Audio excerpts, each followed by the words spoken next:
Dans un monde où les deck build packs se font ruiner par les raretés, dans un monde où Konami nous force à dépenser des sommes astronomiques pour jouer des decks un peu forts, il y a tout de même quelques archétypes qui ont réussi à résister à l'inflation des prix du jeu. Et ça tombe bien parce que c'est ce dont on va parler aujourd'hui. Bonjour à tous et bienvenue sur la Deckquisition. Et aujourd'hui, c'est l'heure pour la tant attendue vidéo sur Earthbound. Vous l'avez attendu, je l'ai attendu, et maintenant que j'ai toutes les cartes, il est temps de vous présenter ma decklist. Comme vous le savez sûrement déjà, l'engine Earthbound ne fonctionne pas vraiment à lui tout seul, ou du moins il ne fait pas assez à lui tout seul. C'est pour ça qu'on va plutôt parler d'engine. Mais il se trouve qu'il synergise parfaitement avec l'archétype Chimera, qui est sorti récemment, et c'est ce dont on va parler aujourd'hui. Donc, nous allons passer à la decklist, et oui, comme vous pouvez le remarquer, j'ai bien cuisiné avec mon magnifique nouveau playmat pâtissier de couverture. Je l'aime beaucoup. Attendez-vous à le voir dans beaucoup de vidéos à l'avenir. Je vais donc présenter ma decklist telle qu'elle est, à vous de la modifier un petit peu selon vos besoins, mais en attendant, je suis très satisfait de comment elle fonctionne. Pour nos ratios Earthbound, ça va être très simple parce qu'on va tout jouer x3. Les deux nouveaux synthoniseurs et leur chercheur, le dauphin. Pour ceux qui savent pas ce qu'ils font, qui sont un peu en retard, lui, c'est le starter. Quand il est invoqué normalement ou spécialement, il peut en invoquer un autre du deck ou du cimetière. Lui, il cherche la magie synchro-fusion harmonique. Et lui, c'est un extender qui peut aussi tuto ces deux-là.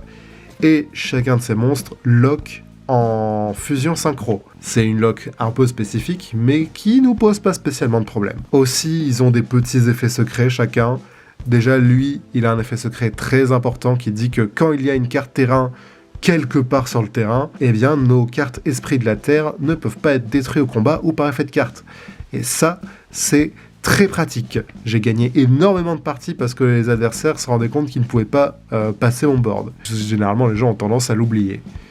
Lui, son effet secret, c'est qu'il peut se bannir depuis le cimetière pour renvoyer à l'extra deck un monstre adverse, mais après, l'adversaire peut également le réinvoquer immédiatement. C'est un peu bizarre comme removal, ça arrive pas souvent qu'on s'en serve. C'est particulièrement efficace contre les monstres Xyz qui ont besoin de garder leur matériel, mais sinon, c'est un peu trop spécifique pour qu'on s'en serve. Donc voilà, l'engine est très simple et très efficace. Nous avons ensuite un petit peu plus de Earthbound parce que j'aime bien l'archétype. Je joue donc le Kappa-Kapu et Uru. Vous pouvez jouer ce que vous voulez en soi parce qu'ils ont à peu près tous la même utilité. Kappa-Kapu, c'est vraiment juste un gros gars qui va dribbler avec les points de vie adverses. Uru, il peut voler un monstre, ce qui est très pratique. Et nous avons le grand Linewalker qui peut les tuto depuis le deck ou le cimetière. Ils sont assez faciles d'accès, donc pas vraiment besoin d'en jouer plus. Même si vous voulez en jouer plus, vous pouvez. Juste attention aux briques. Nous avons ensuite la nouvelle fusion de l'Esprit de la Terre, qui est très très forte. Le seul souci, c'est qu'on peut pas la tuto. Il n'y a pas encore de carte qui peut tuto des magies Esprit de la Terre. Le terrain Géoglyphe peut tuto des cartes Esprit de la Terre immortelles, mais ça, non. Bon, écoutez, on fait avec. Là, le grand avantage de cette carte, c'est qu'elle peut invoquer n'importe quel monstre fusion ténèbres. C'est une magie générique, en fait. Mais en plus de ça, vous pouvez la bannir depuis votre cimetière et invoquer spécialement un Earthbound depuis le cimetière. S'il y a une carte terrain. Cette magie, c'est un super starter et extender, donc c'est obligé de la jouer x3. Si on pouvait la tuto, je pense qu'on la jouerait quand même x3, mais ce serait quand même plus pratique. Ensuite, nous avons évidemment la nouvelle terrain Esprit de la Terre Prison et Fusion Synchro Harmonique.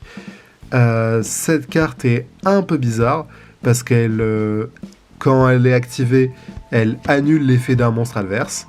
C'est un effet un peu bizarre à mettre sur un terrain, parce que d'habitude les terrains c'est des starters.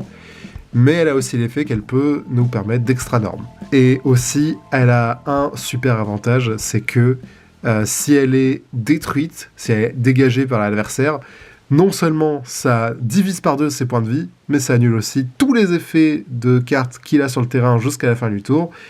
Et on peut reborn un Esprit de la Terre. Généralement, lui, les adversaires l'oublient, mais ils se disent « Ok, si jamais je détruis son terrain, je pourrais détruire ses monstres. » Sauf que si jamais le terrain, c'est ça, et ben l'adversaire il va avoir une mauvaise surprise, parce que ses points de vie vont se retrouver divisés par 2, et tous ses effets vont être annulés jusqu'à la fin du tour. C'est plutôt cool. Et donc ça, c'est l'engine Earthbound en tant que tel. J'en joue beaucoup, comme vous pouvez le constater, parce que j'avais vraiment envie de jouer un deck Earthbound. Vous pouvez en jouer plus ou moins selon vos besoins. Certains se servent juste de lui et de lui pour faire des synchro 6, notamment dans Gothi, parce que vous pouvez faire Arion Pos. Mais parce qu'en fait, il lock en fusion et en synchro, mais c'est tout. Il lock pas en archétype, il lock pas en type, en attribut. Juste si vous l'invoquez, vous pourrez pas faire de lien, par exemple. Ou Dixies. Mais ça va, c'est pas trop grave pour ce qu'on va en faire. Je reviendrai un peu sur les synergies avec le reste du deck, mais avant ça, on va parler justement du reste du deck, avec l'engine des Chiméras. Je vais pas trop m'attarder sur les effets de ces cartes parce que elles sont, vous les connaissez sûrement aussi bien que moi. Mais donc, nous avons les 3 Mirror Swords Knight, les 3 Coatl, 2 Gazelles et 2 Berfomé, accompagné du petit Maître Tao, le chanteur, pour extendre nos plays, et les 2 fusions chimères. Pas 3 fusions chimères, parce qu'une fois qu'on en a une en rotation, elle est là tout le temps. La deuxième, c'est pour peut-être ne pas avoir la tuto, mais c'est tout. C'est une carte magie de fusion extrêmement forte. En fait, là où cet archétype est vraiment très fort, c'est que c'est un archétype fusion qui a un wildcard combo très très fort. Ça apporte la stabilité du deck. Parce que du coup, les Earthbound, ils sont un peu vulnérables au N-Trap. Genre, si lui il se fait H-Blossom, on a l'air un peu con si on n'a pas d'extender. Alors que eux, en fait, ils sont... Toutes les cartes se répondent et se cherchent entre elles, donc il n'y a jamais trop de problèmes de consistance avec cet engine. Parce que du coup, on a Coatl qui va tuto Mirror Swords Knight il va tuto Berfomé tuto Gazelle tuto Fusion Chimère, Berfomé aussi tuto Fusion Chimère, Maître Tao, il peut reborn un de nos illusions si jamais on en a besoin. C'est l'huile de cette grosse machine. La petite chose à savoir, qui est importante, si jamais vous faites l'effet de Berfomé, lui, il lock en fusion tout le tour. Et du coup, vous ne pourrez pas faire de synchro. Donc faites un peu attention. Vous pouvez le faire pendant le tour adverse, mais pendant votre tour, faites gaffe. Ou bien faites-le quand vous êtes sûr que vous ferez plus de synchro. Et surtout, l'autre truc intéressant avec Fusion Chimère, c'est que tout comme la fusion Esprit de la Terre, elle peut invoquer à peu près tout ce qu'on veut. Faut juste qu'il y ait un démon ou une bête comme matériel. Donc vraiment, ces 2 cartes sont quasiment pareilles. C'est des magies de rapide qui font des fusions et qui ont des effets dans le cimetière. Du coup, ça fait que, peu importe la magie de fusion que vous aurez en main, ça devrait faire l'affaire. Aussi, l'autre synergie importante, c'est que Gazelle peut tuto n'importe quel démon de niveau 5, donc il peut tuto Berfomé, il peut surtout tuto le dauphin. Les 2 archétypes ont des synergies évidentes, donc ce serait trop bête de pas s'en servir. Et évidemment, pour ajouter un petit peu d'huile encore à cette machine, on joue le package Fourreur avec chaîne du lutin tranchant, le patchwork et 3 polymérisations. En soi, vous pouvez jouer que 2 polymérisations, mais j'aime bien résoudre cette carte un maximum. Et là, ça nous fait déjà 38 cartes d'engine. Donc, comme vous pouvez le constater, je me suis pas trop pris la tête avec des free spots.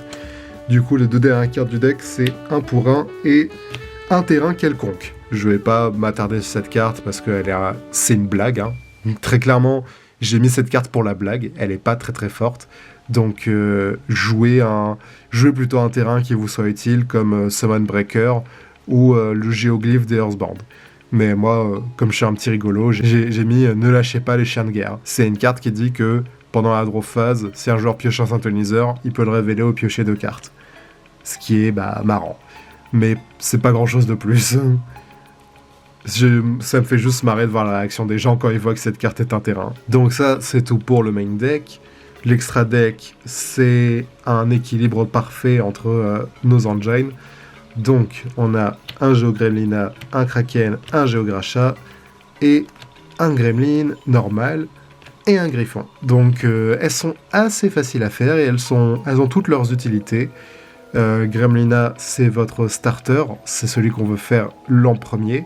Déjà de 1, parce que envoyer nos matériels fusion au cimetière, ça permet de faire du setup, mais aussi il tuto quand il est invoqué spécialement. Le Kraken, il tuto n'importe quel terrain du jeu, donc amusez-vous. C'est l'un des rares monstres qui a une interruption dans le deck, parce que du coup, si l'adversaire invoque de l'extra deck, il peut détruire tous les monstres qu'il a invoqués spécialement ce tour.